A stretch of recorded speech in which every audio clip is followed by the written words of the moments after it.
18 वर्ष आईपीएल प्रथम थर इतिहास रचिला गुजरात। बिग रेकर्ड भी है किए 10 रन जितुची तो आउ किए 10 विकेट जितुची। गतकाली दिन मैच रे पंजाब पाखरु 10 रन रे हारिला राजस्थान और राति मैच रे दिल्ली पाखरु 10 विकेट रे जितिला गुजरात एवं टेबुल रे 1 नंबर रही क्वालिफाई भी है।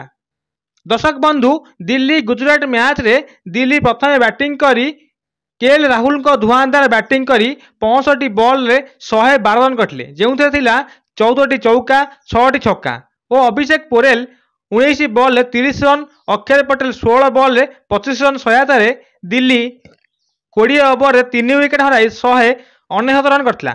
200 रन जवाब रे गुजरात साई सुदर्शन को धुआंधार धमाकेदार बैटिंग 61 बॉल रे 108 रन जो थिला 12टी चौका और 4टी छक्का। शुभम गिल 53 बॉल 93 रन जो थिला 3टी चौका 7टी छक्का जहाँकि 19 ओवर रे कौन विकेट न हराई हाथ में 10टी विकेट रखी मैच जीति नहीं गुजरात जहाँकि आईपीएल इतिहास रे प्रथम थर 200 रन चेज करिबारे बिना विकेट जितिबा दल होउची गुजरात।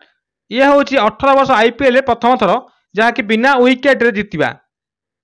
एही विजय पर गुजरात टेबुल प्रथम रही क्वालिफाई होईची।